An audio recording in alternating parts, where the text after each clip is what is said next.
This is the world according to Jen and Carolyn.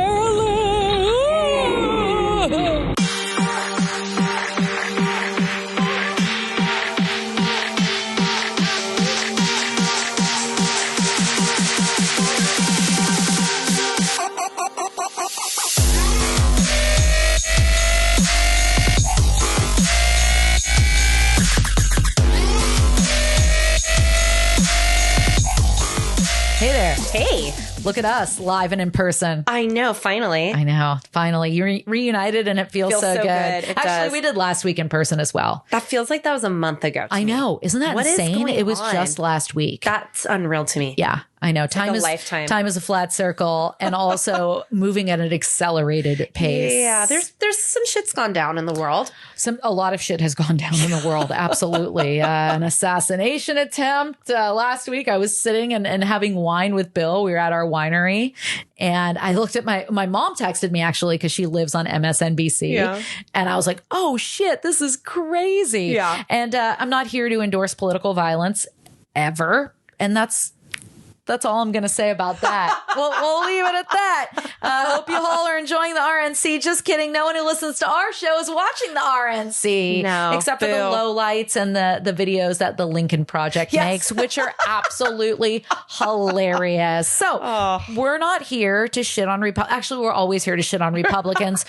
But specifically today, we are going to be talking about the greatest show on earth. Or is it? Yes. We're going to be talking about the circus, not the circus that the RNC is, but the OG circus. So step right up and listen to us tell you all about the circus, whether you're a freak show enthusiast like me, and I say freak show in parentheses, fans of clowns. I don't know who the hell is a fan of clowns, Not except me. for maybe my in-laws who had really creepy clown prints at the lake house. John when Bill Wayne and I- Gacy? Yeah, they were very Gacy-esque. It was fascinating. Or if you love animal abuse, that's another thing the circus Not is a known fan, for. not a fan.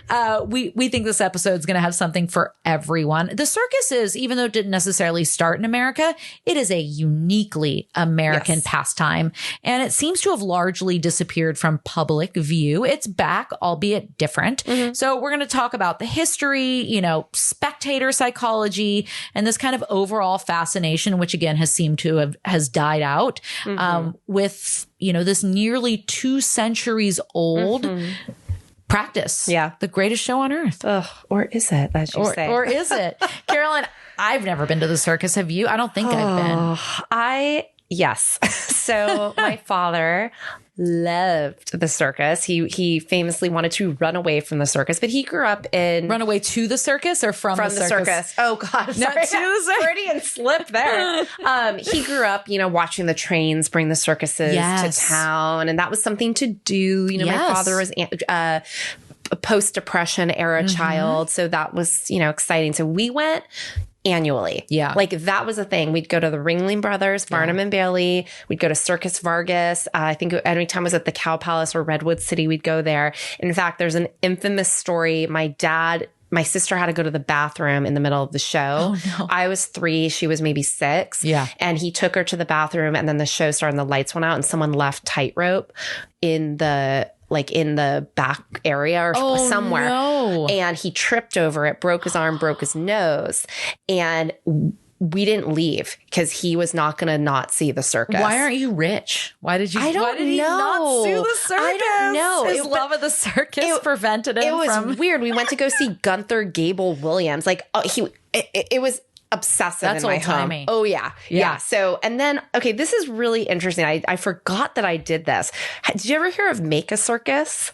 No. Okay. So this is a uniquely San Francisco thing.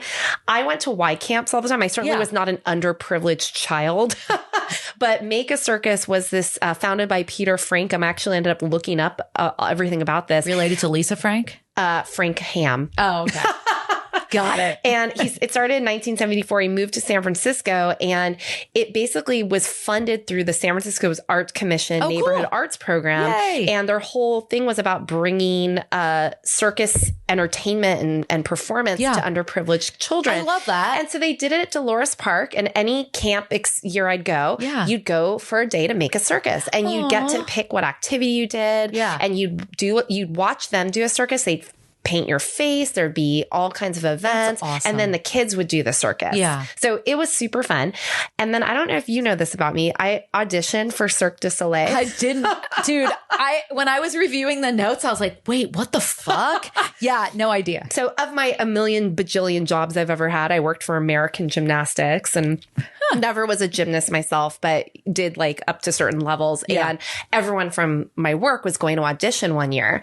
And so I was like, I'll go. Like, what? Maybe I'll get in. I did not get in. But side note, my fake persona when I'd go to bars and I was bored and didn't want to deal with the bullshit that was going on. I made up that my name was Dasha and I was a Cirque du Soleil performer. So I knew that, but I had no idea the origin was a legitimate audition. Oh, That's a lot. Oh, yeah. Yeah. Badass. Yeah. Did you just like lay on the ground and like hump the floor? Like, what did your routine look like? I was a contortion. Well, I did and I'm bendy. Yeah. I did gymnastics. Wow. I did, flips and all the fun stuff and bendy things and, tumbled. Oh, 100%. That's I'm very awesome. theatrical. I fossied my way and they're like, get this weirdo out of here. They're just like combining dance and fucking what is she? Shit. And like, oh no, put her leg behind her head. She's in a box. Bitch is in a box. I don't even know. So, yeah. It was fun. That's cool. I think I may have gone once. My mom hated all things that were specifically for the child because, she didn't really want to be a parent. So maybe I went once. I have a vague memory of it. Not sure. Yeah. But, I've always been obsessed with what's called, maybe this is not the correct term, but freak shows or sideshows. I've always been obsessed, like a lot of people, with that. And I have to say, my favorite episodes of the X-Files, one is called The Postmodern Prometheus. Fairly certain that's the one that's done in black and white, where there's mask references. And the tattooed man is in there? No, that's a different one. Oh. That's Humbug. So that... I love you. Okay, get this. So that guy is called Enigma, right? That's right. And I work with a guy... very buttoned up, has worked for a lot of different local politicians, but used to be a fire breather and toured with the Jim Rose Sideshow, which is what Enigma used to do. He toured with the Jim Rose Sideshow. My work friend says he knew Enigma when I think he had one puzzle piece. Oh, wow. As you know, his entire body is covered. covered in puzzle pieces. So Humbug, I think, is the one that's got like a conjoined twin that escapes and moves around and kills people. It's very fucking weird, man. X-Files. This is my association with the circus or the carnival. Yeah. Interchangeable sometimes. Carnies. Carnies. Hands. Yes. Smells like salami. What is that from? Austin Powers. That's what I thought. Okay, got it. I've only seen that like once. Okay, so let's go back to the circus. So where did the concept of the circus even come from? We're going to take you on a little historical journey as we're wont to do. So this is courtesy of the Smithsonian. The first circuses in America were European and small.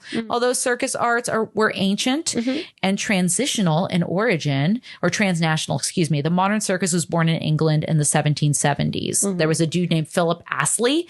He was a cavalryman and veteran of the 7-Year War. He brought circus. 7 years. Wasn't 7 years. I think it was 9. I don't remember why it's even called that. I don't know, but it's 9. I have no idea. But this dude from the 7-Year War brought acrobatics, riding, clowning, and together in a ring at his riding school near Westminster Bridge in London, he had this little circus going on. So, and one of his students was a trained young Scotsman. His name was John Bill Ricketts.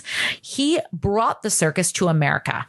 And in April of 1793, some 800 spectators crowded into a walled, open-aired wooden ring in Philadelphia to watch the nation's first circus performance. Crazy. Interesting. Crazy. Taking you way back to the origin of our country. But I was looking at other stuff that said like oh no, this was in reference to clowns, but like there was always these forms of entertainment for sure. Like the court gestures and shit. But it's so interesting that a lot of it started with writing. Yes. And equestrian. Yes. And like doing tricks and doing performances. And then you can, you get a little 3-ring circus and there you go. Yeah, it's cool to see people do dope shit on horseback. I mean, I'm fascinated by it. So then came the War of 1812. And after that war, there was an American-born impresario, or a couple of them. I guess people with money that do shit. I don't know. I don't have that problem. Think Logan Roy. I have no idea. I'm not going to get into the podcast I've been watching. Maybe I'll shout it out at the end, but it has big Succession vibes. Ooh. Anyway. So these impresarios, I just like saying that word, began to dominate the business. And in 1825, Joshua Purdy Brown, a showman born in Somers, New York, put a distinctly American stamp on the circus. And Brown's adoption of the canvas tent is what revolutionized the American circus. And that's what kind of cemented this identity of that's intense, like the circus. Get it? Stupid. So you mentioned, I know, mom jokes, dad jokes, same shit. I love you mentioned your dad being thrilled watching the railroad come to town with a circus. This was a thing. Yes. The railroad was the single most important catalyst for making the circus truly American. Just weeks after the completion of the Transcontinental Railroad in May of 1869, Wisconsin showman Dan Costello took his circus, including 2 elephants and 2 camels, from Omaha to California. It was big. And this is, right after that, that's when P.T. Barnum hit the stage, 1871. And he had 100-wagon grand traveling museum menagerie, caravan, and circus. That's a fucking mouthful. It's like they equate it to like small cities. Yes. That would erect overnight. Yeah. And like have a whole their whole hierarchies, their whole, systems. And it's pretty amazing from a, it's like you look at how they set up Outside Lands or frickin' Burning Man, and they were doing this back then. Totally. And it was all manpower. Yeah. Wait till we get to the last article that I talk about where they talk about it's more like carnival focused. It's more of the freak show aspect, but it was an entire town comprised of these folks. And it was like dwarves ran the post office and it's so cool. Anyway. I'm jumping ahead. We're gonna get to that. Your lane. But now we're gonna talk about Bailey of Barnum and Bailey. So in 1879, James A. Bailey, whose circus was fresh off a 2-year tour of Australia, New Zealand, and South America, scooped Barnum when one of his elephants became the first to give birth in captivity at his show's winter quarters in Philly. Barnum was begrudgingly impressed, and the rivals merged their operations at the end of 1880. So that's when Barnum and Bailey was born.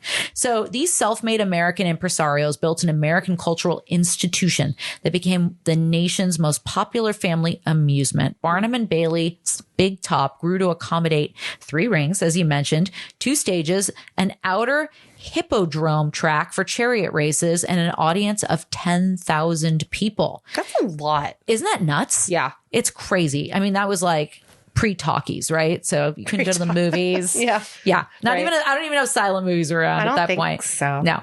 So when Bailey died, unexpectedly in 1906, and the Panic of 1907, I didn't even know about the Panic of 1907. I was waiting for Wall Street to crash in 1929, but apparently there was a Panic of 1907 and financial markets were crashing, and that's when Ringling Brothers jumped in and they were able to buy the entire circus for less than $500,000. I cannot talk tonight. Which is a lot of money at that time. It was a lot of money at that time. Absolutely. And that's when it was coined the greatest show on earth. Now jump to 2017. Ringling Brothers closed in the face of falling attendance and a years-long battle with animal rights groups. That was settled when the ASPCA and the Humane Society of U.S. collectively paid more than $25 million to Ringling for their unproven allegations of animal mistreatment. Wow. Wait, they paid them? Yep. For what? It was probably like libel, slander, whatever. Like they countersued, I guess, and said, you didn't prove these accusations. we're going to sue you because you fucked up our circus. I didn't know that. I didn't know either, but I firmly believe that they abused animals. Oh, 100%. Yeah. I guess the ASPCA and the Humane Society couldn't prove it. Yeah. Unproven allegations. Wow. So 2023, it's back without animals, though. I guess they didn't want to have to deal with that shit again. Interesting. So yeah, it is back. And coincidentally, prior to me writing this episode, my husband, our producer, sent me a coupon and he's like, look, the circus. And I was like, oh shit. And now we have to go. I know. I think we do. I think Liam would like it. And it's all acrobatics now and stuff like that. Yeah. So no animal abuse. just perfectionist. Yeah. Just eating tissues like you did when you were a ballerina. Hopefully not. So Carolyn, what is it about the circus that's captivated the imagination of so many for so long? Well, I can even speak from experience. I can still remember the excitement and the smell of the cotton candy and the popcorn and even like the elephant poop, just the excitement of going. The nostalgia. Yeah. And I think about someone like my dad who he liked going because he remembered the nostalgia of going. And so, again, we have to remember the context and historical, sort of era. This is, post-depression era, post-market crash. There wasn't a lot to do.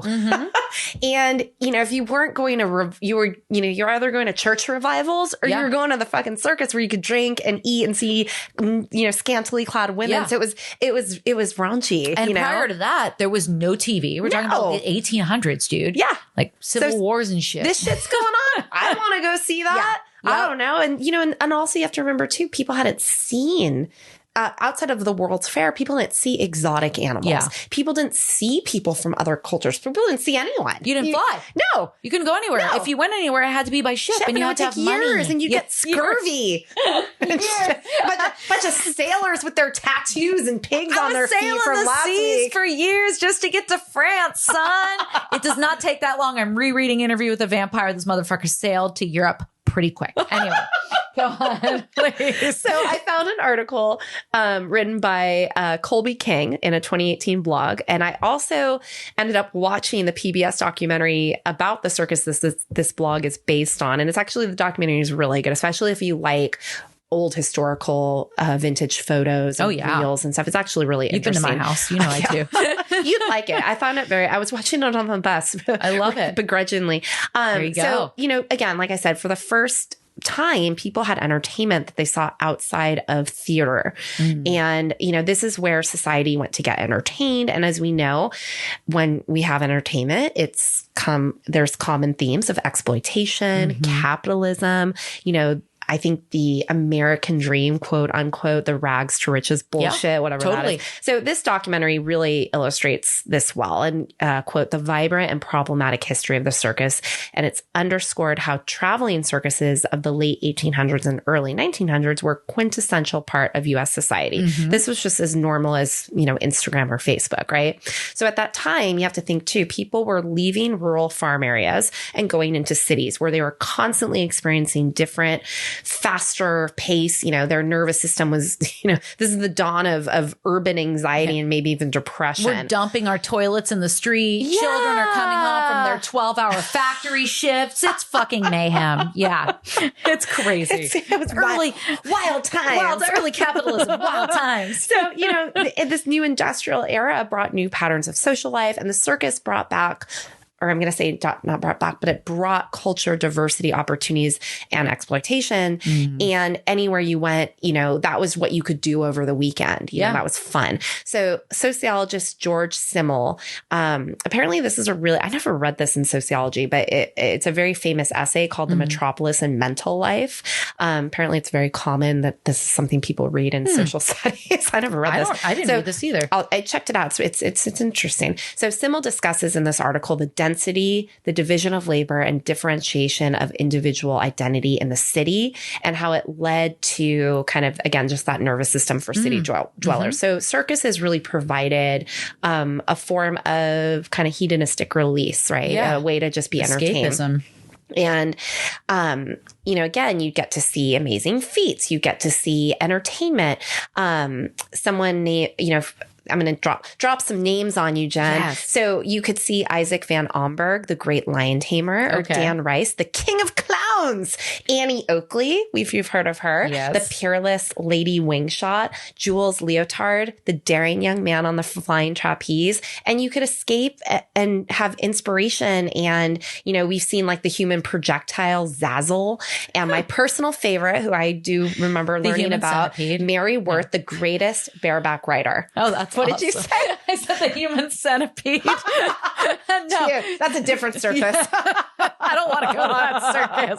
That circus is in Germany, in the woods. No, thank you. Go on, so, please. you know, again, also for performers, this is a way to differentiate your abilities and surprise the audience. And Simmels wrote that workers in the city actually face this also similar necessity to specialize their products and their functions to stay competitive. Yep. So it was a way to be like, ooh, you know, I just watched this performer do something really cool. I'm going to go back to my factory and do something really cool. Okay. So it kind of that esprit de corps, like it gave you that inspiration that people wanted. Someone named Tim O'Brien and filmmaker Sharon Greenberg described in a recent episode of the Shaping Opinion podcast, that the circus was like the living internet. Yeah, which totally. I love that description of it. Quote, for many decades before mass media, the circus brought to your town sights, sounds, smell, a complete sensory experience you might only get one day a year, if not once in a lifetime. Wow. You know, so we know this escapism is always a big thing.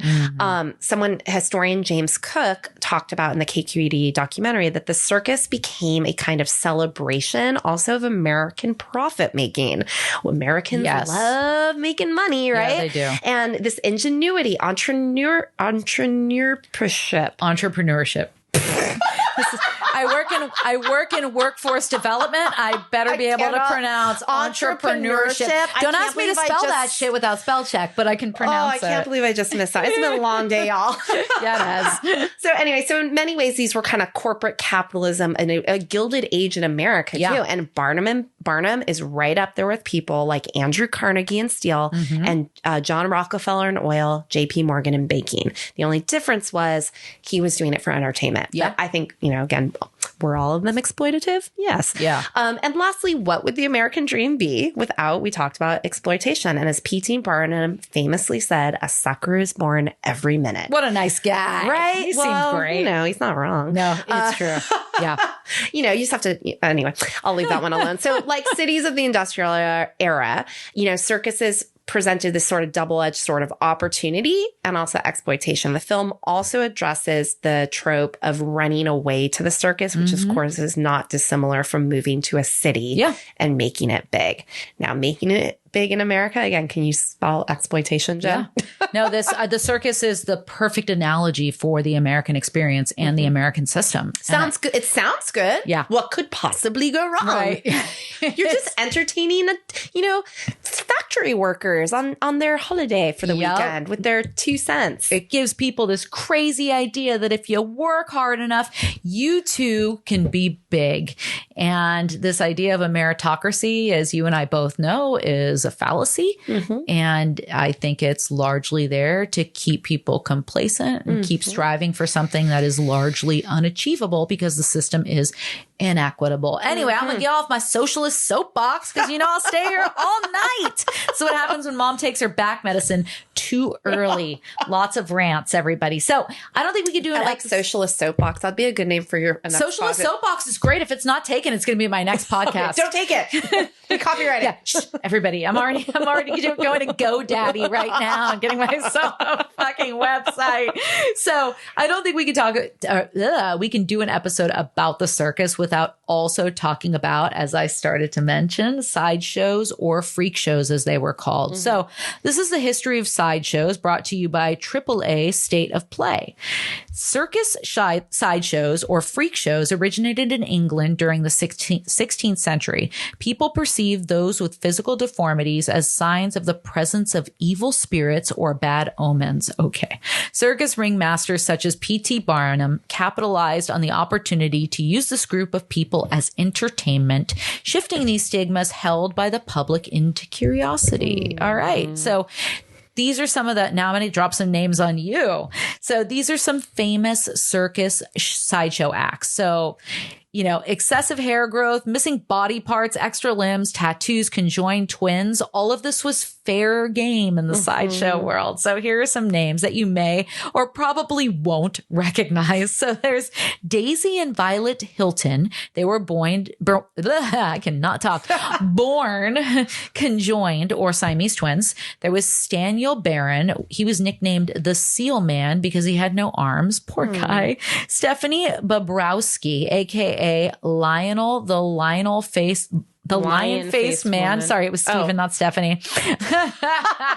Damn. I think I need a better prescription. I didn't correct you though. I'm looking at the same dog. And I was like, Stephanie, yes. Yes. You know what? My eyes are still like a little bleary. So everybody loves our plastic surgery stories. So I mentioned it previously, but I got my crow's feet lasered, like literally burning the skin off your face. Cool. And I went back for a touch up. And this time my doctor was like, I can get closer if we put these I can't even listen to this into your eyes. Eyeballs creep me out. And I was like, do it. Just do it. He's like, all right, it's like, didn't that feel weird? Did he numb your eyes before he did that? It's like a Marilyn Manson video. No, it's actually, it goes on quite smoothly. They're like metal contact lenses, but I don't wear contacts. So the eye doctor hates me. I'm that person where he starts getting near and I start tearing up and doing like the blinky thing. Yeah, you gotta sit still. So anyway, my eyes, they don't feel blurry necessarily, but I'm still puffy. I'm swollen. Yeah, I'm swollen. And so and I have a bunch of like greasy aquifer under my eyes, which I'm sure is getting into my eyes. So I'm even more incoherent than I usually am. Anyway. Back to the list. Back to the lion-faced man. Back to the lion-faced man. Serious shit. And then there was Jeannie, the half girl. She was missing the lower half of her body and she could do tricks. This is really sweet. She married another act on the sideshow, Al Tamani. He was the world's tallest man. He was 8'4". That's bigger than Andre the Giant, I think. I'm pretty sure. Marfan's disease. He must have. Yeah, for sure. And there was Myrtle. Did you ever watch My Giant with Billy Crystal? No. Oh, I love that movie. I'll show it to Liam. No, it's sad. Oh, no, I don't want to watch sad shit. Get out of here with that. Billy Crystal. It's happy.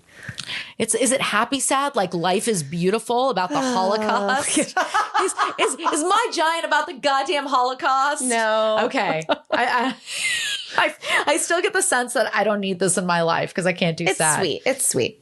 Anyway, let's go back to Myrtle Corbin, the person with 4 legs. She was the octopus woman.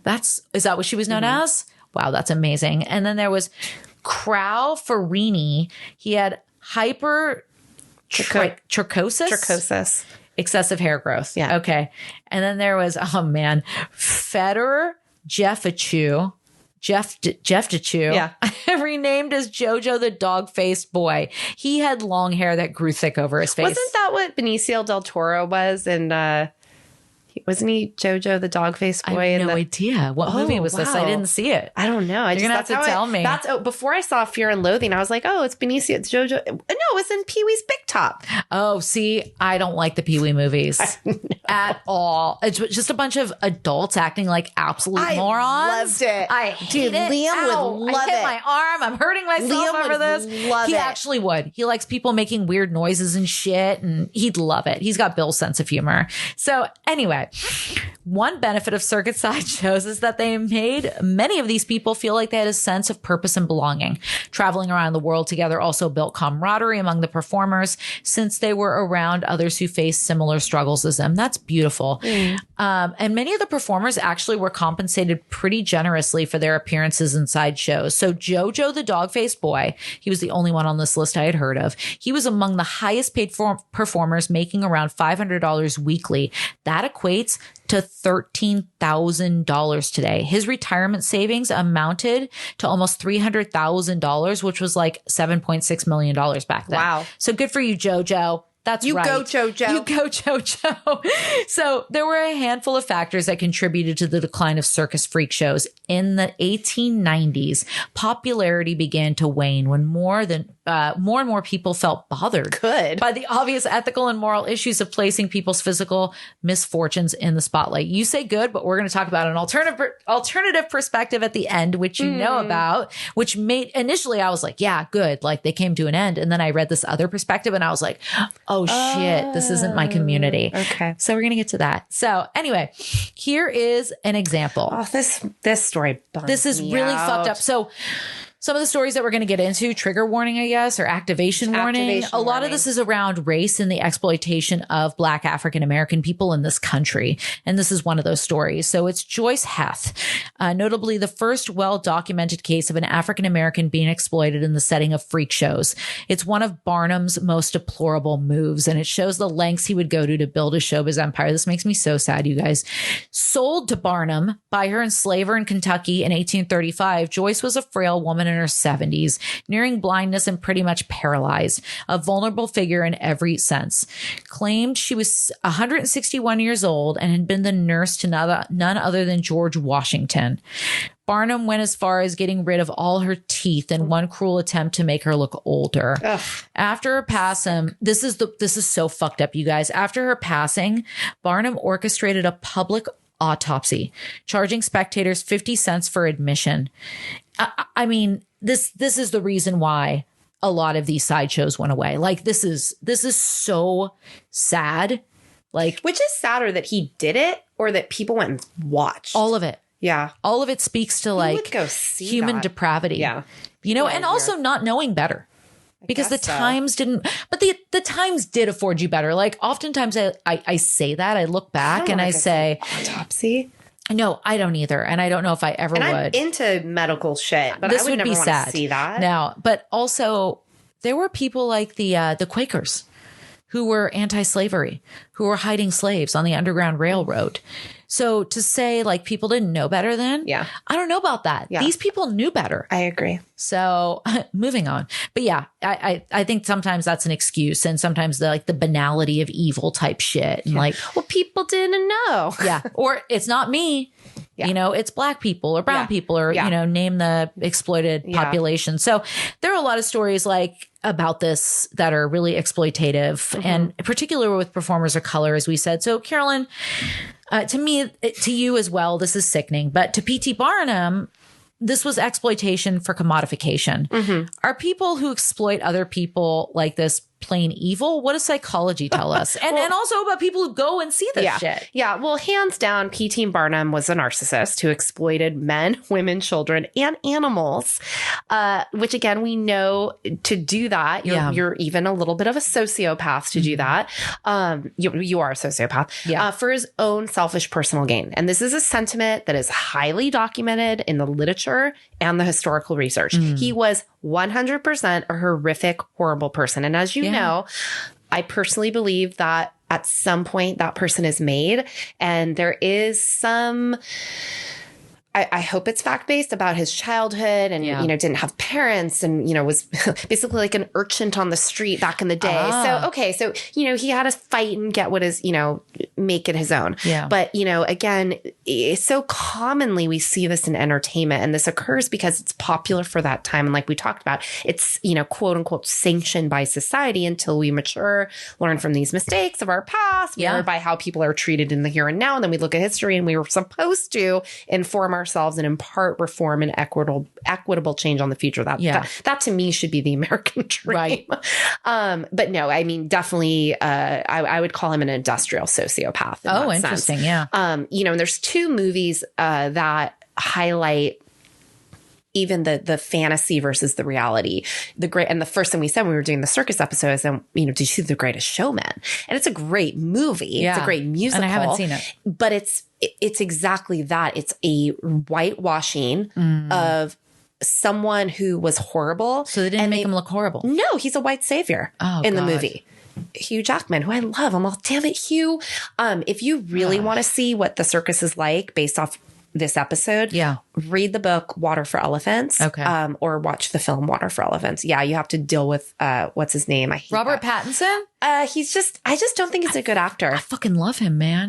He made a good Batman. I was surprised. No, I think Twilight is stupid as shit. Okay. But he's good in the movie, but it's all about Reese. But actually, who's the guy, the main character? He plays August. He was in Inglourious Bastards. I don't know. Was he Brad Pitt? No. The Bear Jew? Oh, I forget. Anyway, it'll come to me. But it's a great film. And it actually, I think that's a better depiction of really probably what P.T. Barnum was actually like. So Sujit Sakar and Nishat Upal, I'm so sorry if I butchered that name, researched exploitative behavior and found some themes that actually make a lot of sense. The study focused on organizational hierarchy and managerial trust, which we know is essential. They looked at something called dark individuals and talked about really more how this is increasingly rising in organizations. But the study itself gave some good scientific research on the personality aspects that we're talking about. So let me start with trust. Okay. So we know trust occurs naturally it's a built-in thing in infancy, and it occurs through attachment to caregivers. So when a healthy attachment figure responds to crying baby, the baby learns they can trust you and depend on you for comfort and to feel safe. And this process is actually called trust versus mistrust stage. And it's the first stage of psychologist Erik Erikson's theory of psychosocial development. So trust, you're born needing trust to survive. Yeah. It's a survival skill. And it gets, obviously it begins at birth and it can last up until the child is around 18 months to 2 years old. This sort of inherent dependence on trust, right? You're helpless. Trust represents, though, one of the most complex phenomena in social settings, in that while it's necessary for social interactions, it also is kind of not really biologically smart because it renders you vulnerable to exploitation. Well, do animals instinctively trust other animals? I would probably say no. No. They stay away from the asshole too. Yeah. But even when they're babies, I think they're born to mistrust other animals. Whereas we as human animals are like, oh, we need to trust you to survive. But I think that might also be because the babies typically aren't born helpless. I mean, maybe like fucking marsupials or whatever that got to like hang out in the pouch for a few months. Yeah. But you mean animals, baby animals like aren't necessarily. Yeah. Giraffes will like get up and fucking run and shit. Yeah. So maybe humans don't get our gestational time is so immature in the context of what we actually have to become. We need another month. Yeah. Month? Yeah. Well, probably more, but we have giant heads, so we got to come out. But I think that might have something to do with it, right? Like those babies to an extent can take care of themselves, whereas human babies completely fucking useless. Yeah. I agree 100%. They're little fat meatloafs at the beginning. Yeah. So, it's often the ones we trust most who are capable of the worst behavior. And I think of this like child molesters. They gain your trust. Yeah. Trust is to be manipulated. And to be able to manipulate someone's trust is a sociopathic survival skill. Yeah. And a narcissist. It's a personality disorder. Yeah. Again, this is where I find it really interesting. So and they said certain studies, which I didn't go in to look at what opposite said. So I guess I'm kind of looking for the answer I want in this case. But certain studies show that certain personality traits of an individual can significantly predispose them, though, to exploit others, especially in a trustful relationship. And the better you get at this, the more you're going to do it. Okay. Because betrayal for personal gain isn't new, and it's alive and well. And guess what? The more authority and the more power you have, the higher that skill set goes. Yeah, you're drunk on power. It literally. Yeah. It is you're on top of this, Jen. I try. I know my sociopaths. And when I watch, you mentioned Succession. When I watch things like that, I often find myself asking, okay, but at what point is enough enough? Yes. I was looking at I often think too, like, well, how do they look in the mirror? How do they sleep at night? And, again, this is my sweet mind thinking. Yeah. my codependent, vulnerable side that makes me not successful in that sense. But this is the perk of being an obsessive, money addicted narcissist. Right. All the time you and I spend caring about what others think and internalizing shame. Yeah. They don't have to do that. No. They don't have the emotional vulnerability, which enables them to be modern equivalent of a predator. Can I become a narcissist and a sociopath? Because it just seems like an easier life than feeling really, everybody's pain. You really, yeah. I mean, it really is. You don't notice any of that.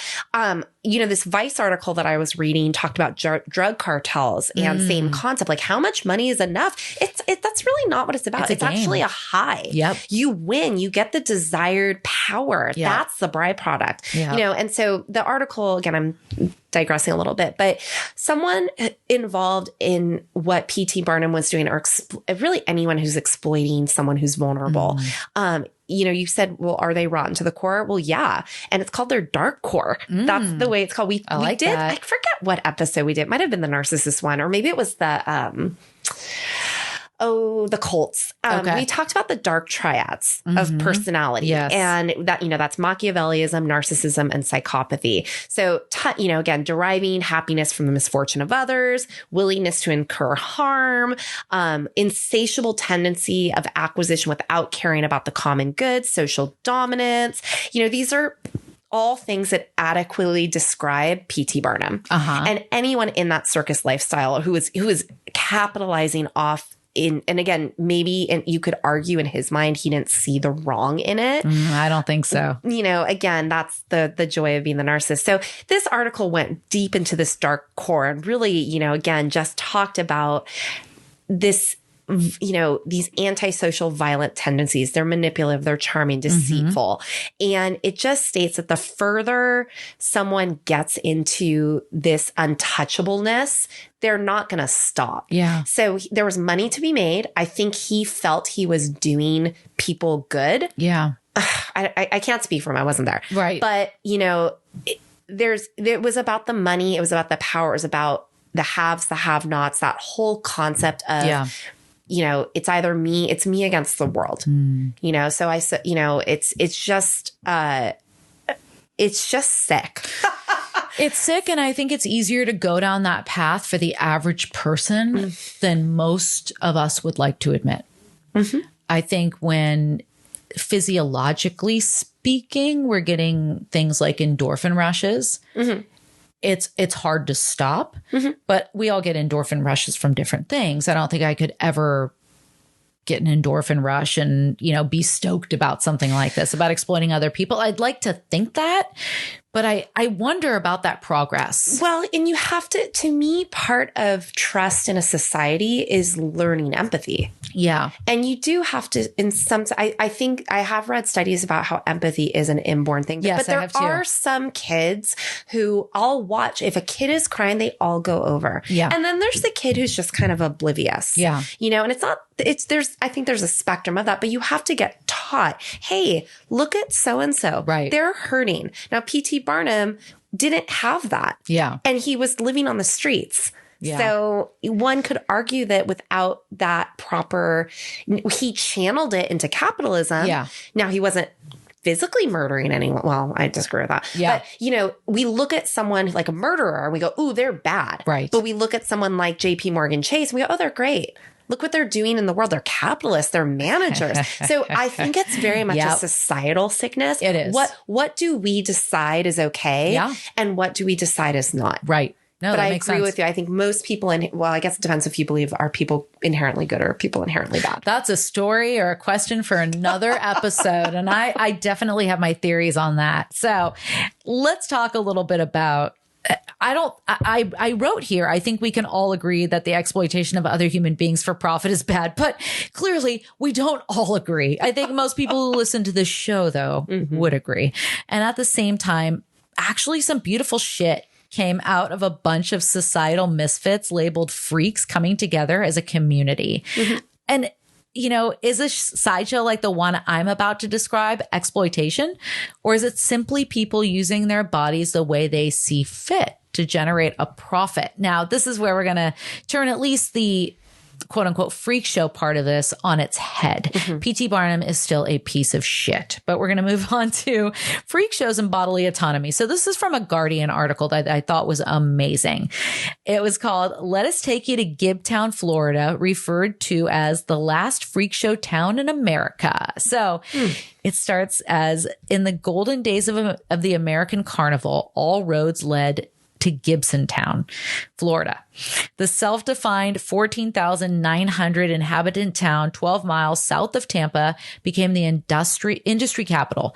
Carney Town was a fabled place where everyone had run away with the circus. So Ward Hall, he was the dude. He started this. He was referred to as the king of the sideshows, and he arrived in 1967.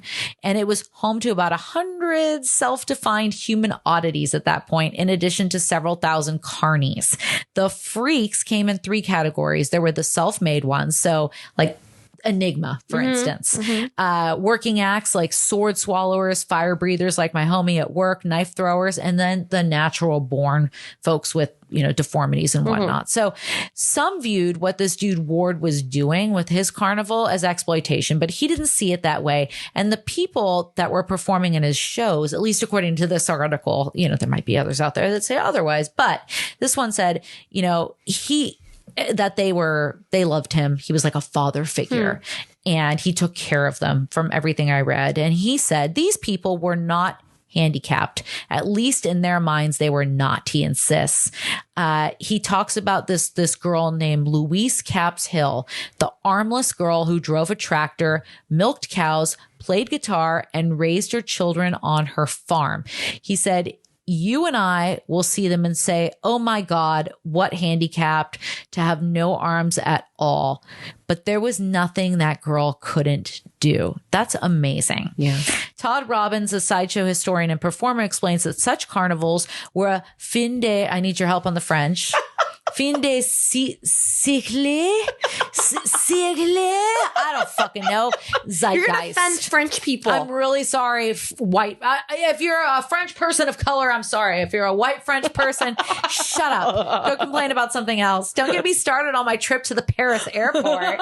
Anyway, we're not going to talk about that tonight. So, freedom fries. So the fin de siècle zeitgeist, where anything was possible, exemplifying remarkable resilience and the ability to overcome obstacles. I can't stop. Yeah, you remember that story. Yeah. Frog Boy, for instance. So he would do his act. He would tell the audience about his condition, but he was also, while doing this, like doing cigarette tricks using only his mouth. Hot. And the freak show this too was a direct extension of the American dream. It's more than just the capitalistic aspect for somebody like P.T. Barnum, who exploited people. For the folks who the perception was they were being exploited, in this case, we're finding that a lot of them didn't feel like that was the case. They were making hella money too. Yeah. And that's awesome. It's people who are born being, God's misbegotten creatures as perceived by society. And they're like, fuck you, watch what I'm going to do. Yeah. It's crazy. Well, and that's such a common theme in disability, like the thought that you're helpless. Yes. And you're vulnerable. Yeah. Not always. No. And that's a misnomer, and they get to decide. Yeah. Yes. We don't get to say them. that. Yeah, totally. So, after things started to go sideways for the freak show, right? So on behalf of an already waning trade, Warren spearheaded a campaign against so let me go back. So there was, in a lot of states, Florida included, there were laws that said no more of these quote unquote freak shows. Wow, go Florida. Like it's not, it's not for, this isn't good. We shouldn't be, exploiting these people, etc. So there were a lot of laws on the books. And this guy Ward actually spearheaded a campaign against a 1921 Florida statute, which banned the exhibition of the malformed, deformed, or disfigured humans. He was successful. 3 years later, judge held the sideshow prohibition unconstitutional because people with deviating bodies have the right to work. I was blown away by that. I was like, all right, maybe we've been looking at this all wrong, or at least partially wrong, because not everybody in a particular community is going to think the same way. And we have to respect the diversity of those opinions when it comes to those communities. Yes. And that's, my last point on this actually speaks to that. The awkwardness surrounding disability can be counterproductive, argues this dude named Fordham. He was quoted in the article. Like strip shows, sideshows may be offensive, but outlawing them would only limit people's right to expression. Right. If a little person wants to perform in a way that perpetuates stereotypes, should they not be able to show themselves for fear of ruining things for those who don't want to be associated with that image, he wonders? It's a tough call. It really is. I don't know how I feel. It's not mine to feel about. No. But I mean, we are both part of this group tribe called women. Yeah. And granted, not all women are equally, deprived of rights. That's a weird way to put it. I hear it. It's like an oxymoron for sure. Yeah. But at the same time, I would never try to speak for even all white women. No. Especially since my opinions are so divergent from so many of the white women out there, at least outside of San Francisco. Yeah. But that's the community I can think of that I belong to. And I would never think that I would have the capability to speak for everybody in that community. Yeah. It is an interesting, and I think of you with horror films, because did you ever see the movie Freaks? It's a film from 1932. Okay. That's why I haven't seen it. If your fear is of seeing people with, quote, deformities that really were born out of not having proper nutrition in pregnancy, or smoking or drinking during pregnancy, or a thalidomide. Yeah. People who are born without the arms. I had a thalidomide, they were called thalidomide babies. Teacher. Oh, did you? Okay. She's brilliant. Yeah. Worked in DC, very smart. Well, and so it's this, and so we had, again, in sociology, we had to watch this film because it to me, it really wasn't a horror film. Yeah. Unless you're afraid of people with deformities. Yes. But there's still nothing. They still have souls. They still have brains. Yeah. Look at it. Yeah. Look at them, not it, but and that I think is and so the topic within this class was, watch this and deal with your shit. Yes. Your discomfort, whatever. Yeah. And also, we've talked about this before that, I always say this, that sort of our brain sometimes is an old operating system that hasn't quite caught up. We are, wired to see symmetry. Yeah. And that's a biological imperative. If something looks odd or if something's off, and of symmetry what it is normally is. Yes. That it's, don't eat that fruit because it could be poison, or, things are supposed to be a certain way. Yeah. But you teach someone these things. Yeah. And if you weren't taught that, or if you, in our case, I wasn't shown people in wheelchairs and books growing up or things like that. That's why representation is so important. It's very important. So you see that and you go, oh, that's me. So it's, it's normalized, which it should be, because it is a normal part of society. It's nothing new. Yeah. And I agree with you that I think there's this, that's what P.T. Barnum was banking on. And I think even at, when you look at even just, you can say benignly with animals, no one had maybe seen an elephant. Yeah. So yes, we want to bring this creature here, but you have to then think about the cascade of how that person or how that animal got there. Is that an environment that is suited for them to continue a healthy life? Yeah. And I think that's the question that I can't speak to that because I don't know what was, I know from the animal side. Yeah. But I think when we're talking about, disability and deformity or whatever, however, we're speaking to in the term of freak shows, we've talked about that sense of belonging and being part of society. So yes, there's going to be people who are mocking you. Yeah. But if in your head, I don't know, to me, I feel like would have to have such a strong sense of identity. Yeah. And camaraderie, which I do think that these small cities gave them, that, well, fuck this, I made $5. Totally. And I also don't think there exists this diversity of needs in the animal community. when we know what abuse looks like. Yes. When it comes to an animal, we know, thanks to education and people like fucking Richard Attenborough, like what an elephant needs to thrive, what a killer whale needs to thrive, right? We've all seen Free Willy, the flopped over dorsal fin. It's a bad sign. That whale should not be in a pool. But when it comes to human beings, yes, we all have, Maslow's hierarchy of needs, right? We all have the same basic needs. But beyond that, I might be a little person who derives gratification from going out and performing and kind of doing these entrenched stereotypes. And that's me. Well, and I think of the story of Tom Thumb, who was General Tom Thumb, who was sold to Barnum. Yeah. I think for like $2. Oh, that's awful. By his parents when he was a child. Oh my God. And there were often, I should fact check this, but there were often rumors that a lot of these performers were given alcohol or, given drugs, given things to Judy Garland was. Oh, to stunt their growth or keep them complacent. Oh, God. They definitely did. The animals were often drunk. Yeah. But, or not drunk. They're intoxicated because they were given that. But, again, to me, I wonder, and there wasn't any rights for children necessarily. It's kind of coming along. But, if at what point did you have the choice if your parents sold you into this? Yeah. And again, it still feels a little bit hierarchy sitting here talking about it. Of course. There's no way not to feel that way because we're in a position of privilege compared to a lot of these folks. And I think that your origin story matters too, right? Like, were you Tom Thumb or the poor albino twins that were literally sold to, I think it was P.T. Barnum and exploited for all their life until their mother found them. And she was like, fuck you, I'm taking my kids back.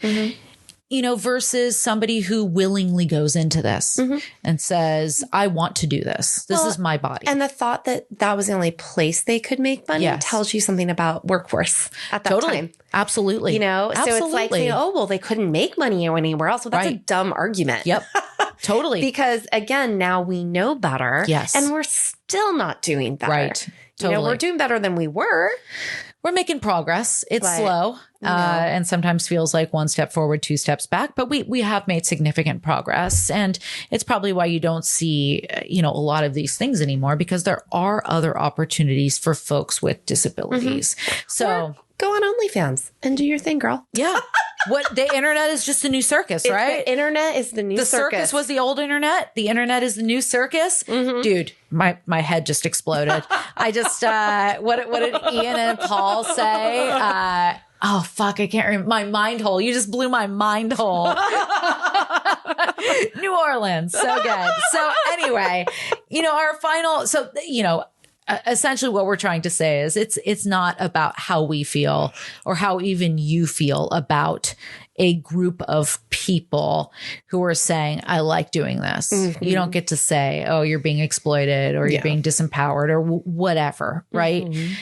Animals are a different story. So children are a different story. Children are absolutely a different story, but we don't have that deal here in this country anymore. Republicans are trying to bring back, more work hours for youth, for minors. So we'll see. We might be we're sending them back to the factories. Oh, sew me a shirt. Bad shit. Anyway, we're not going to go down that road tonight either. So, our final thought on this, and we've said it a couple of times, the circus is emblematic of the American experience in so many ways. The rags to riches stories that you mentioned made possible by modern inventions like the railroad that changed commerce and transportation in this country forever.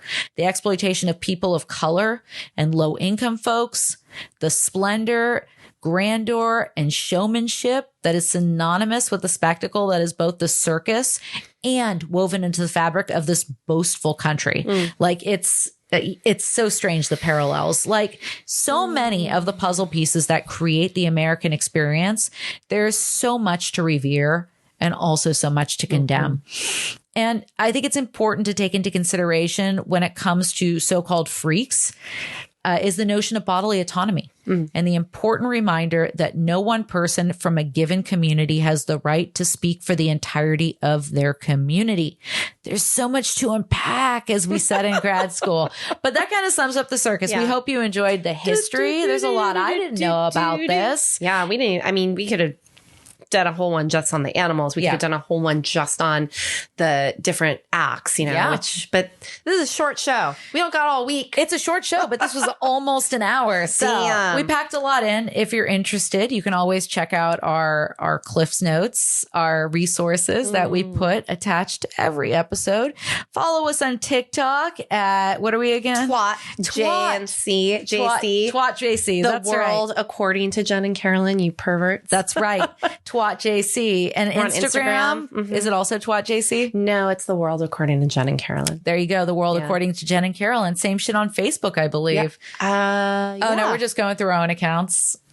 I don't even know. Dude, I'm tired of social media. Can't we just fight on one front? Why does this have to be like the goddamn, like World War II? Anyway, we're not going to get historical. I'm going to pontificate hella when I'm high. Yay. And we hope you enjoyed this. We're going to see you probably next week. When we're going to talk about the history of modeling. Cool. Yeah. We think you're going to enjoy that one. We know we will. Kavaga. All right, motherfuckers. Have a good night. Bye.